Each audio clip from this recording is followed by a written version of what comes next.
కొంచెం చచ్చిపోండి మావయ్య గారు. చచ్చిపోనా? ఇప్పుడే చచ్చిపోండి.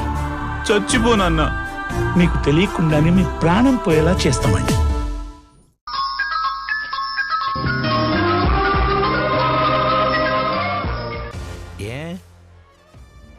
మీ అత్తే సింధుకి ఎందుకు సపోర్ట్ చేయకూడదు? ఏంటి, మా అత్తయ్య సింధుని సపోర్ట్ చేయటమా? ఇంపాసిబుల్. అత్తయ్య గత మర్చిపోయి సింధు మీద పీకల్లోతు కోపంలో ఉన్నారు. ఆవిడెలా సపోర్ట్ చేస్తుంది మావయ్య? మధు ఇంపాసిబుల్లోనే పాసిబుల్ కూడా ఉంటుంది. తనను నువ్వు చాలా ఈజీగా తీసుకుంటున్నావు.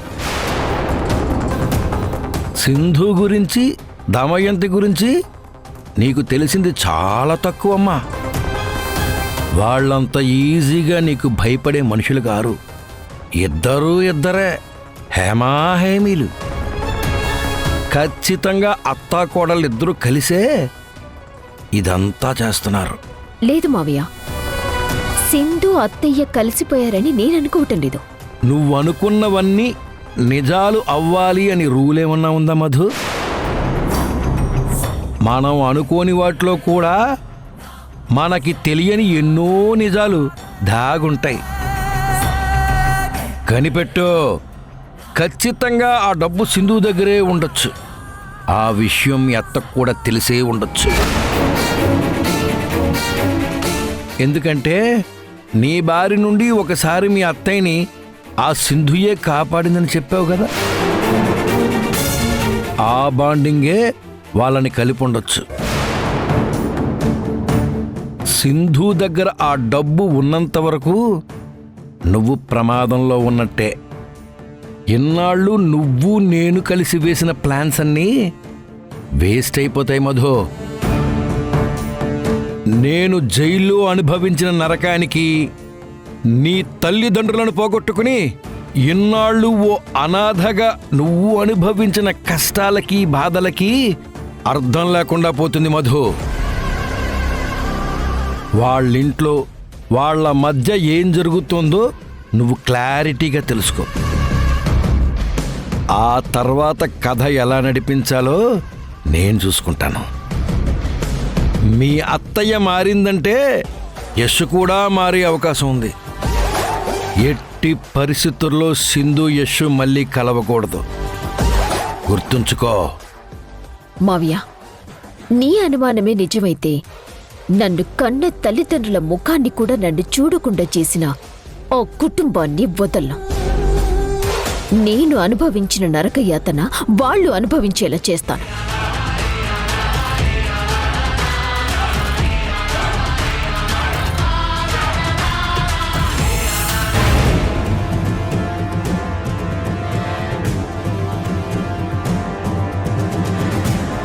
వదిన కన్ఫామ్గా కంపెనీ గోడౌన్లోనే జనాల దగ్గర కొట్టేసిన డబ్బు దాచిపెట్టుంటుందని ఎక్స్పెక్ట్ చేశాను. ఎలాగైనా సరే ఆ డబ్బు బయటికి తీయాలని ఆ రిపోర్టర్ శంకర్తో కలిసి ప్లాన్ చేస్తే ప్లాన్ అంతా మిస్ఫైర్ అయిపోయింది. అంత తెలివిగా వదిన అక్కడి నుంచి డబ్బు ఎలా మాయం చేసింది?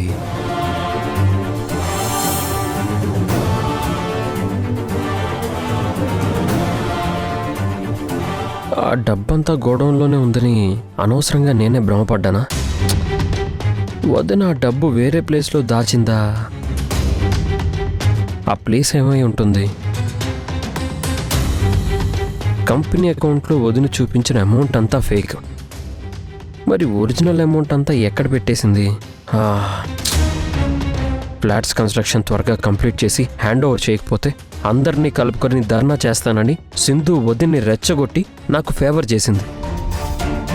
కానీ వదిన అంత ఈజీగా దాచిపెట్టిన డబ్బును బయటికి తీస్తుందా? ఆలోచిస్తుంటేనే పిచ్చెక్కిపోతుంది.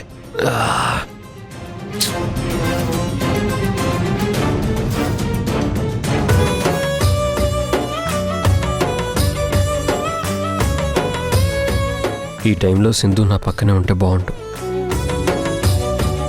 కొంచెం నా స్ట్రెస్ రిలీఫ్ అయ్యేది.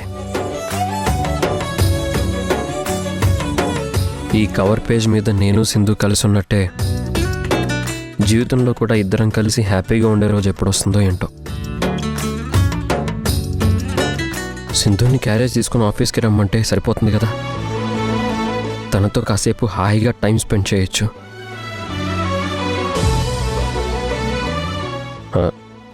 అమ్మో, ఆఫీస్లో అన్నయ్య వదిన ఉంటే సింధు రావడం వాళ్ళు చూస్తే ప్రాబ్లం అవుతుంది కదా.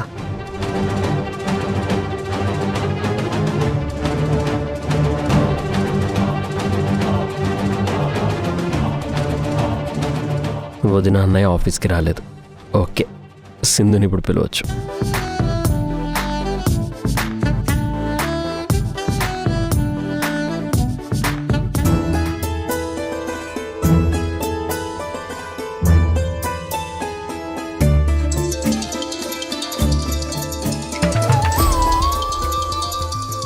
యష్, ఇదేంటి యష్ నాకు ఫోన్ చేస్తున్నాడు?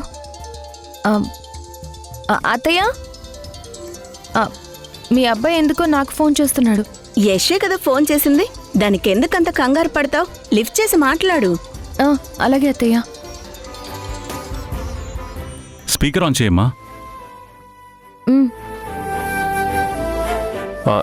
సింధు, ఏం చేస్తున్నావు? ఏదైనా పనిలో ఉన్నావా? ఆహా లేదు, ఖాళీగానే ఉన్నాను. చెప్పు యష్. ఏం లేదు, నాకు బాగా ఆకలిగా ఉంది. నువ్వు వెంటనే క్యారేజ్ తీసుకొని ఆఫీస్కి వచ్చేసి.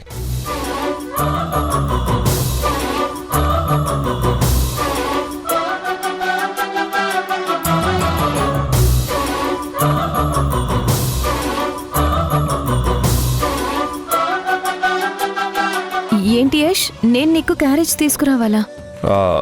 నేను ఫోన్ చేసింది నీకేగా. అవును. నేను క్యారేజ్ తీసుకురమ్మని చెప్పింది కూడా నీకే కదా. అవును. మరి నువ్వు కాకపోతే క్యారేజ్ ఇంకెవరు తీసుకొస్తారు?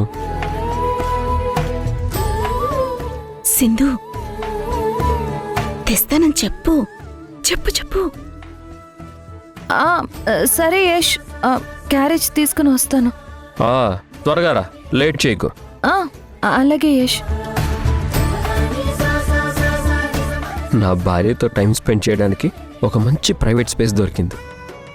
యష్, దొరికిన ఈ అవకాశాన్ని బాగా యూజ్ చేసుకో. యష్ మారాడని నేను చెప్తే నువ్వు నమ్మటం లేదు కదా సింధు. ఇప్పుడు వాడంతట వాడే డైరెక్ట్గా నీకు ఫోన్ చేసి క్యారేజ్ తీసుకురమ్మన్నాడు. ఇప్పటికైనా నమ్ముతావా వాడు మారాడని? నాకేం అర్థం కావట్లేదు అత్తయ్య. క్యారేజ్ తీసుకుని ఆఫీస్కి వెళ్ళు, అక్కడ అంతా నీకే అర్థమవుతుంది. ఇదే మంచి టైం అమ్మా. ఆ మధు కొట్టేసిన డబ్బంతా నీ దగ్గరే ఉందన్న నిజం వాడికి చెప్పేసేయ్. దాము, కాస్త మెల్లగా మాట్లాడు. మధు వింటే ప్రాబ్లం అవుతుంది. మధు తేజ ఇంట్లో లేరులే చంద్ర, అది తెలిసే ఇంత ధైర్యంగా మాట్లాడుతున్నాను. సింధు, నా కొడుకు మళ్ళీ నీకు దగ్గరయ్యే రోజు తొందరలోనే ఉంది. ఎప్పుడు చూడు యష్ మారిపోయాడనే భ్రమలో ఎందుకుంటావు? వాడి జన్మలో మారడు. మా సింధు, మళ్ళీ నిన్ను ఏదో ఇబ్బంది పెట్టాలనే ఆఫీస్కి రమ్మని చెప్పినట్టున్నాడు. ఆ మధు కూడా అక్కడే ఉంది కదా, అదే ఏదో ప్లాన్ చేసి ఉంటుంది. నువ్వేం వెళ్లాల్సిన అవసరం లేదమ్మా, వెళ్ళకు. అబ్బా చంద్ర, నువ్వేంటి అసలా? సింధు, నేను చెప్తున్నాను, యష్ నిజంగానే మారిపోయాడు. నిజంగా మీ అబ్బాయి మారిపోతే ఎందుకు బయటపడ్డం లేదు అత్తయ్య? ఆ విషయం మనమే తెలుసుకోవాలి. నువ్వొక పంచే, క్యారేజ్ తీసుకుని వెళ్ళు. అక్కడ వాడితో ప్రేమగా ఉండు. అక్కడ మీరిద్దరే ఉంటారు కాబట్టి వాడే బయటపడతాడు. యష్ మారాడు అని నీకు అనిపిస్తే డబ్బుల గురించి చెప్పేసేయ్, లేదంటే కామ్గా వచ్చేసేయ్, సరేనా? సరే అత్తయ్య. సింధు, నువ్వు వెళ్ళొద్దమ్మా. అదంతా వాళ్ళ ప్లాన్ అమ్మా. వాళ్ళు ఏ ప్లాన్తో అయినా నన్ను పిలిచి ఉండొచ్చు, కానీ నాకు ఇదొక మంచి అవకాశం. ఆఫీస్కి వెళ్ళి ఫ్లాట్స్ బుక్ చేసుకున్న వాళ్ళ డీటెయిల్స్ సంపాదించాలి. అప్పుడే వాళ్ళకి డబ్బు పంచడానికి వీలవుతుంది. ఈ ఛాన్స్ మిస్ చేసుకోను మావయ్య. వెళ్తాను.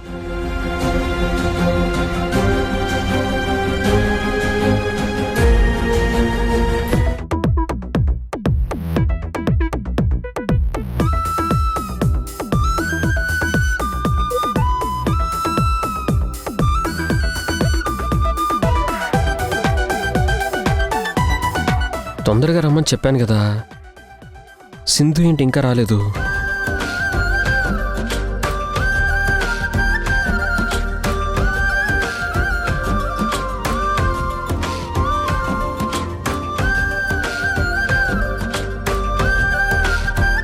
ఇంత టైం అవుతున్నా ఇంకా రావటం లేదేంటి?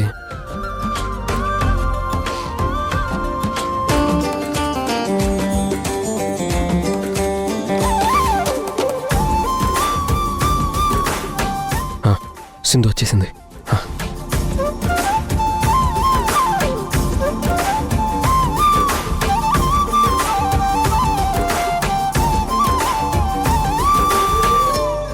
యష్, ఎవరు? క్యారేజ్ తీసుకురమ్మని చెప్పావు కదా, తెచ్చాను. ఓ వచ్చావా? నేను బయట ఉంటాను, నువ్వు భోజనం చేశాక పిలు, క్యారేజ్ తీసుకుని వెళ్తాను. ఏయ్ సింధు, ఉమ్? ఆగు, వడ్డించకుండానే వెళ్ళిపోతున్నావు ఏంటి?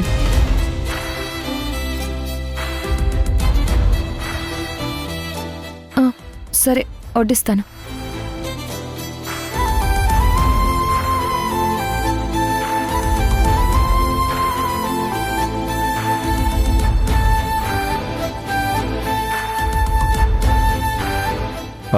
నువ్వు భోంచేసావా? లేదు, ఇంటికి వెళ్ళగానే తింటాను. నువ్వు కూడా కూర్చో, ఇద్దరం కలిసే తిందాం.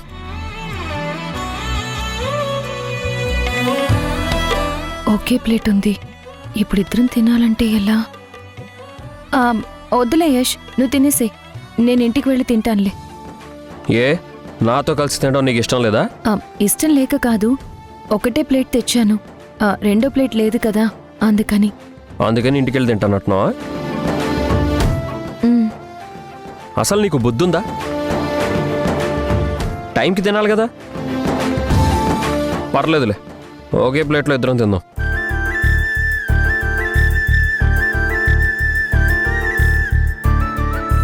అత్తయ్య అన్నట్టు నిజంగానే యష్ మారిపోయాడా?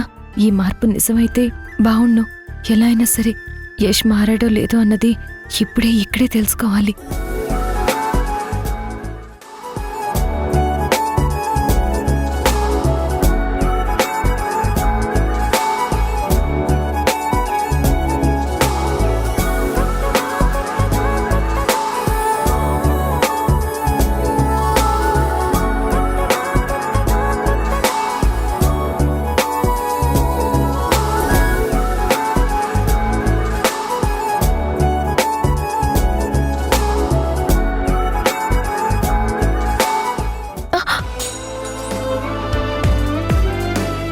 అయ్యో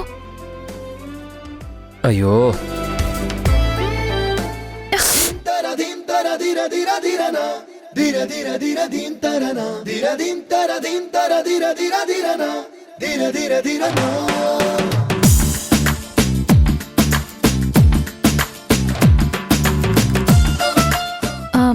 సారీ యష్. ఇట్స్ ఓకే, వడ్డించు. అలాగే.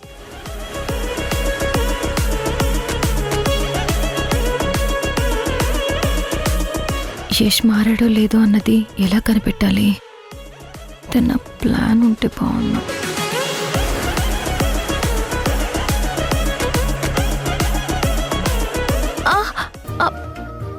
అబ్బా, ఏమైంది సింధు?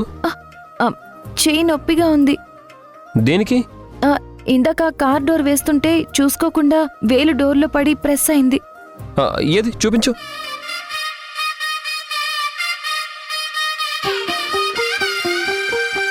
బాగా నొప్పిగా ఉందా? సరే, నీకు కూడా నేనే తినిపిస్తానులే. ఆగు, కూర్చో. కూర్చో.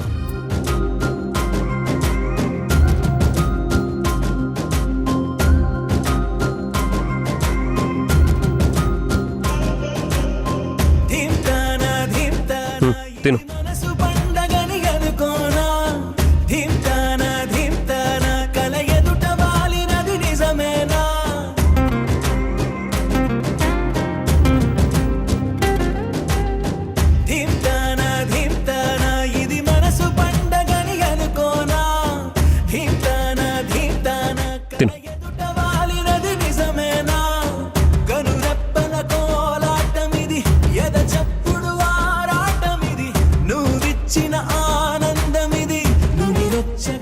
ఏంటలా చూస్తున్నావు?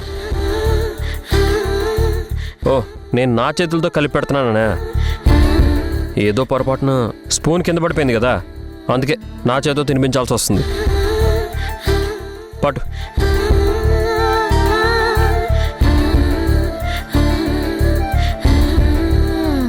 కన్ఫర్మ్గా నిజంగా యష్ మారిపోయాడు. ఆ డబ్బు నా దగ్గరే ఉందని యష్కి చెప్పేయచ్చు. తిను, ఏం ఆలోచిస్తున్నావు?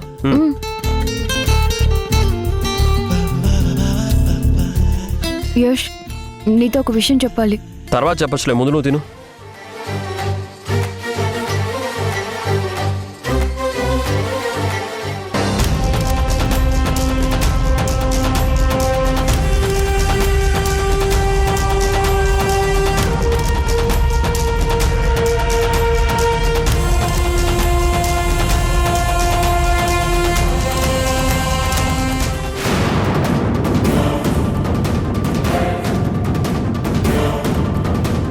సింధు,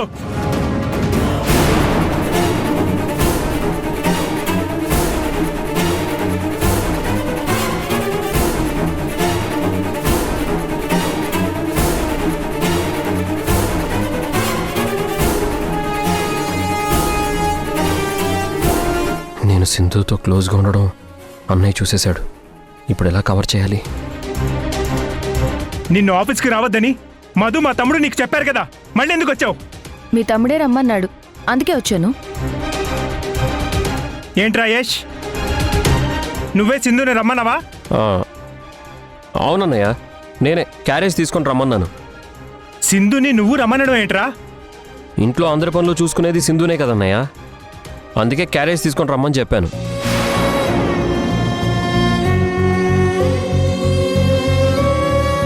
అంటే యష్ నన్ను ఇంకా వాళ్ళ ఇంట్లో పని మనిషిలానే చూస్తున్నాడన్నమాట. నిజంగా యష్ మారలేదు. అయినా నా పిచ్చి కానీ ఈ మనిషి మారడం ఏంటి? ఏయ్, నువ్వేంటి ఇంకా చూస్తున్నావు? వచ్చిన పని అయిపోయింది కదా, ఇంక నువ్వు వెళ్ళొచ్చు.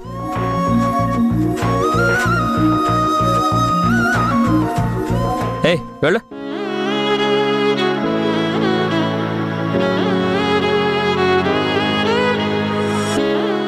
సారీ సింధు, అన్నయ్య చూశాడు కాబట్టి నీతో ఇలా మాట్లాడాల్సి వచ్చింది. లేదంటే నా మనసులో ఉన్న ప్రేమంతా నీ పాదాల దగ్గర పెట్టేవాడిని. మంచి అవకాశం మిస్ అయిపోయింది. యష్, సింధుకు నువ్వు అన్నం తినిపిస్తున్నట్టున్నావు. నేనా? ఊరుకో అన్నయ్య, సింధుకి నేను అన్నం తినిపించడం ఏంటి? నేను తింటున్నాను.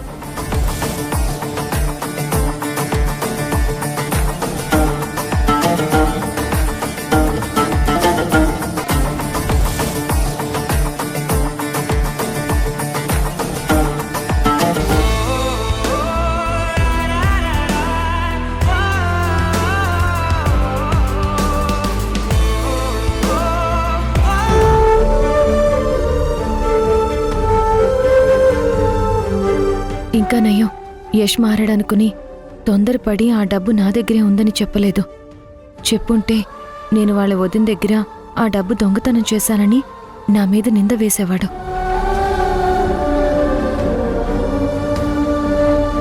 టైం వేస్ట్ చేయడం మంచిది కాదు. ఆ మధు కూడా ఆఫీస్లో లేదు. ఇదే రైట్ టైం. ఫ్లాట్స్ కొన్న వాళ్ళ డీటెయిల్స్ తెలుసుకోవాలి. కానీ ఎలా? ఖచ్చితంగా సిస్టంలో వాళ్ళకి సంబంధించిన వివరాలన్నీ సేవ్ చేసి ఉంటాయి. మేనేజర్ రూమ్కి వెళ్తే వాళ్ళ డీటెయిల్స్ అన్నీ దొరుకుతాయి.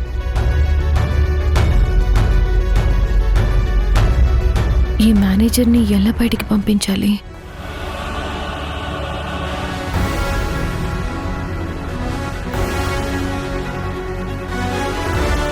కిరణ్ గారు, చెప్పండి మేడం.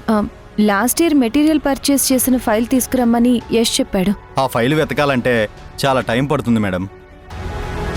అది గోడౌన్లో ఉంది. అర్జెంటుగా కావాలట. సరే మేడం, తీసుకొస్తాను. కొంచెం త్వరగా వెళ్ళండి. Okay madam.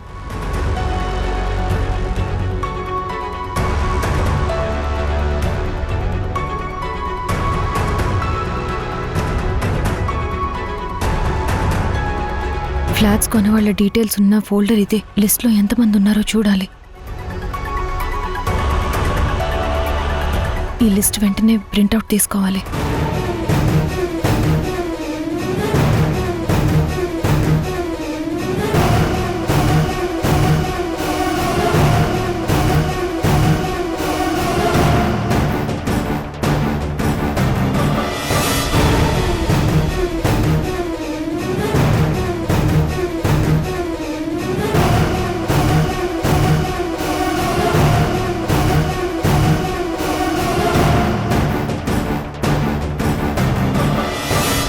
వీలైనంత త్వరగా ఈ లిస్ట్లో ఉన్న వాళ్ళకి ఆ డబ్బు అందరికీ పంచి యష్ మీద జనాలు పెట్టుకున్న నమ్మకాన్ని, యష్ కంపెనీ పరువుని, ఇంటి పరువుని పోకుండా కాపాడాలి.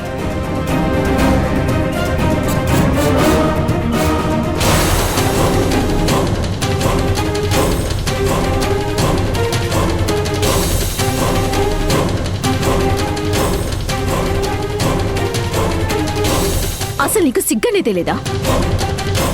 ఎన్నిసార్లు చెప్పినా మళ్ళీ మళ్ళీ మా దారికి ఎందుకు అడ్డొస్తున్నావు? నిన్ను కుక్క కంటే హీనంగా ఇంట్లో చూస్తున్నారే, అయినా కూడా నీ పొగరు తగ్గట్లేదేంటి? అసలు ఈ పేపర్స్తో నీకేంటి పని? నీకు చెప్పాల్సిన అవసరం లేదు. నీ టైం దగ్గర పడింది.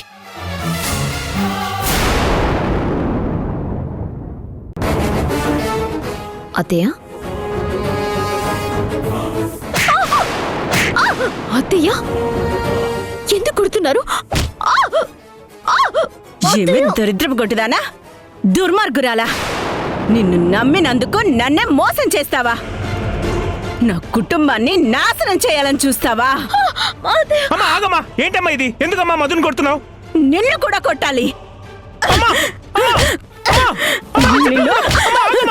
ఈ ఆవేశంలో జరిగిన నిజాలన్నీ అత్తయ్య బయటికి చెప్పేస్తే అమ్మో